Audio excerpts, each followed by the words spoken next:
India Business Report is sponsored by Aditya Birla Group, HCL, a $4 billion global enterprise, and Religay, investment gateway of India.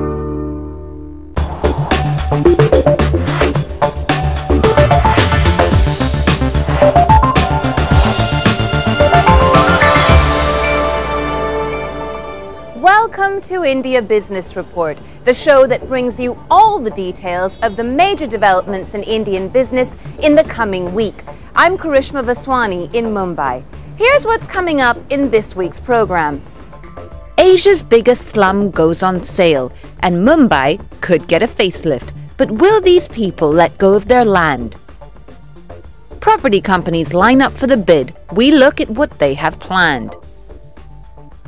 But India's financial capital is reeling from a space crunch. Where do builders go next? The Prime Minister comes calling, and the spotlight's on Mumbai's infrastructure. And festive times call for festive gifts. But what's wrong with the Made in India brand? We find out.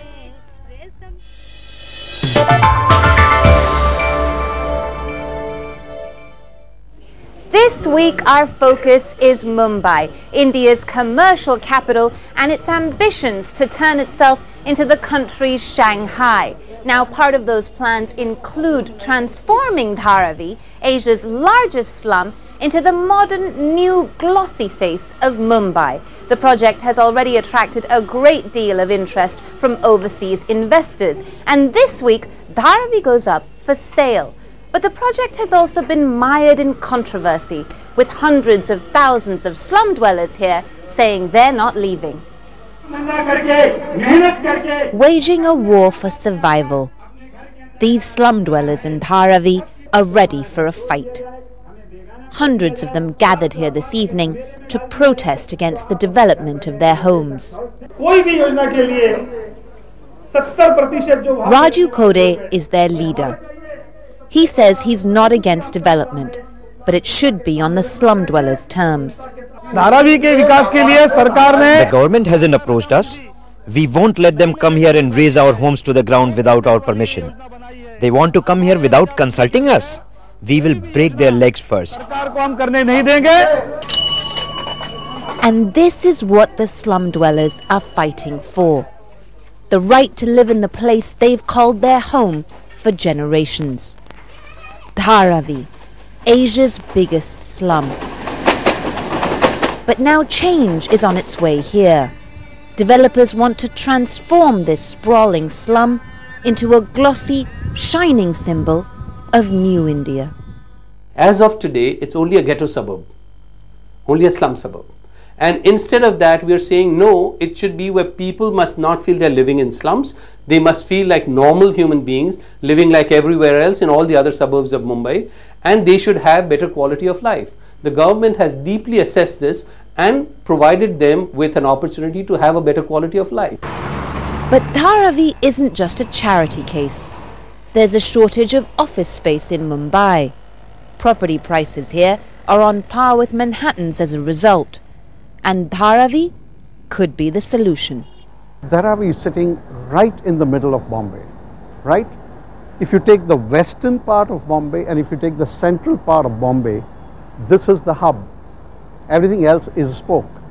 Now, if you're talking about the center of gravity of Bombay shifting northwards, it has moved from the South Bombay tip to more like Dharavi today. It is the most important, locationally, the most important part of Bombay today. But for the millions that live there, Dharavi is worth a lot more. 5 generations of Madhukar's family have made their living here. He isn't letting go of his home without a fight. Why should we go? We won't go. We are the ones who made Dharavi. All those developers, the government, they didn't make it. We built Dharavi. We are not leaving. Millions depend on Dharavi for their incomes. Transforming this slum into a new vision of India is part of Mumbai's Shanghai dreams. But the human cost of development may be just too much to bear. But the cost of not developing Dharavi, according to some, could be just as big.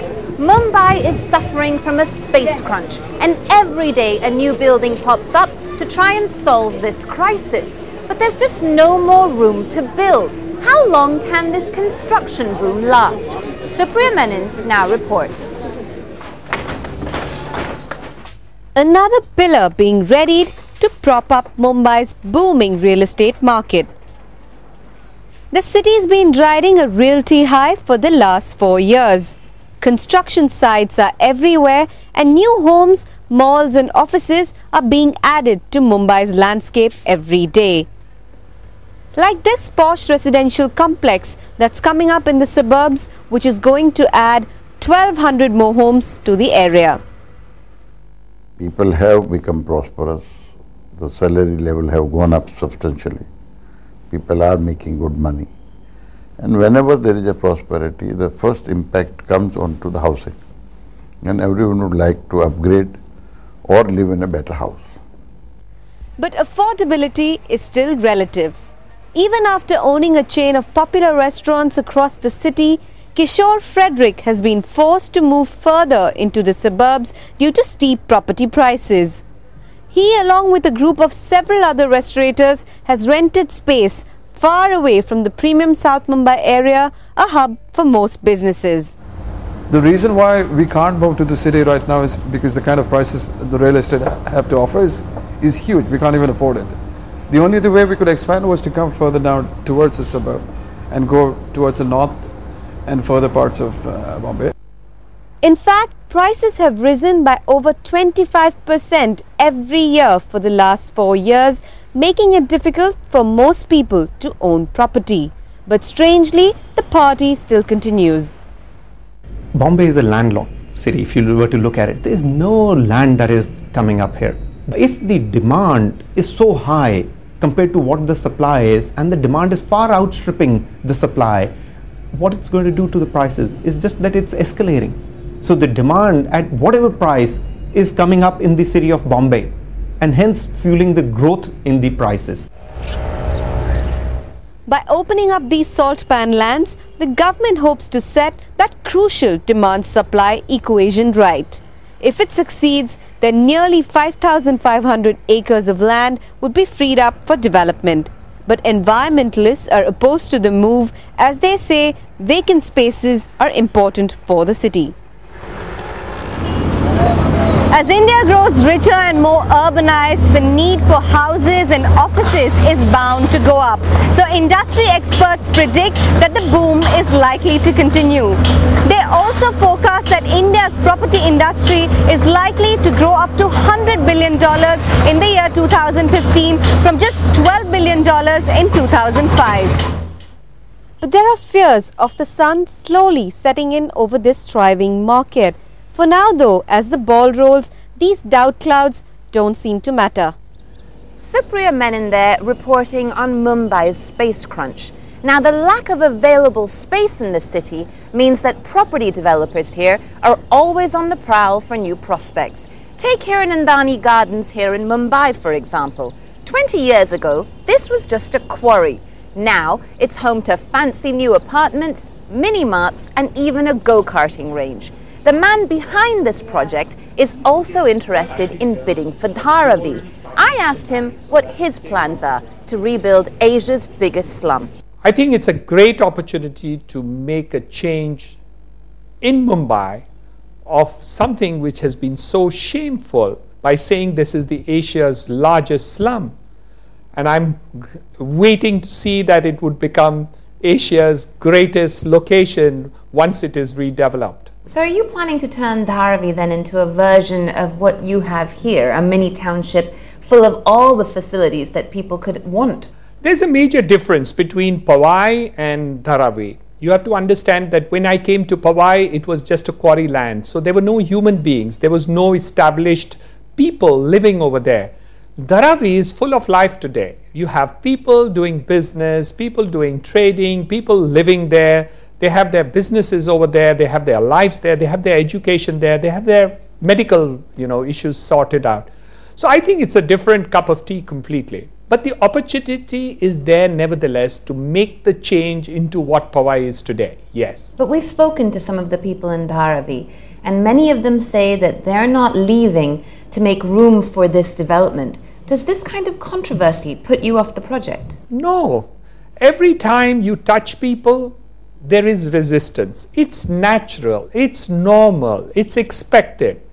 But what you really need is to see that the leaders are taken into confidence, into full confidence. Leaders from the government, leaders from the political parties, leaders from the opposition, leaders from NGOs, the really good NGOs who can really contribute to explaining the people over there. Once you have done that, people will participate. Of course there will be resistance. People always resist change, even if it's for their own good. Is it difficult to do property projects in India? Are these some of the types of challenges that you'd face? India is always more difficult because I think we're a democracy and we love the democracy more than we love development. This is the sad part of our country. But it's a reality on the ground and we have to face it. We understand there will be some problems taking off such a project, but not if we get participation from leadership. We're taking a quick break now, but when we come back, the Made in India brand is no longer the preferred choice in India. Find out why next. Welcome back to India Business Report. I'm Karishma Vaswani in Mumbai. This week, the Prime Minister of India, Manmohan Singh, heads for India's financial capital, Mumbai. On his two-day trip, he's expected to take stock of the city's grand infrastructure plans, which include a citywide metro and a sea link. But are Mumbai's ambitious plans enough to turn India's financial capital into one of the world's big financial centres? Neil Heathcote finds out. Kunal Jamwar on his daily drive home from work from the south of Mumbai up to the northern suburbs. As he battles with the rush hour traffic, he knows the journey will take him 2, maybe 3 hours. Like many commuters, he doesn't like it, but there's not much he can do about it. Traffic and travel is probably the worst part of Bombay, but then it's like something you have to get used to. As the local Mumbaikar says, you don't like it, who asked you to come? You could have stayed where you were. So you want the opportunity that Bombay provides you, then you have to live with the negatives of it. One thing that should make a difference is the vast sea bridge designed to link two of the city's suburbs. Once it opens, it'll cut the journey time for some commuters by more than 30 minutes, and it's only the beginning. This is just one part of a grand plan for a whole series of sea bridges skirting the west coast of the city. The aim to funnel traffic past the snarl-ups through to the centre. It's certainly an ambitious piece of engineering. The question is, how much will it actually cut congestion? Progress so far has been slow. Originally due to open in 2004, the bridge won't now be up and running before next year. Construction of the other sea bridges hasn't even begun yet. But while the projects slowly make their way off the drawing board, congestion in the city has steadily worsened. Litigation problem is there, some agitation, some people oppose the infrastructure project, so it consumes a lot of time to solve this problem. That's why some projects are delayed. From government side, we are trying to complete all these projects, all the infrastructure projects as per schedule. The railways are also soon to undergo their own construction boom. With suburban lines full to capacity, work is due to begin on a new metro system in the next few weeks. Add in new flyovers, a bridge to the mainland and maybe some ferries, and the government is bristling with plans to beat the traffic. We will definitely find the sea difference in Mumbai traffic problem in years to come. To reach Shanghai level, of course, we will take around, you can say, 10 years. Not everyone is as optimistic. As a place to do business, Mumbai is up against stiff international competition. It needs to spend heavily to keep up, but it also needs to spend efficiently. At the lobby group Bombay First, they fear that while the state government now has plenty of plans to tackle the problem, there's still no coherent vision. There has been no planning at all of that, because if the planning has been done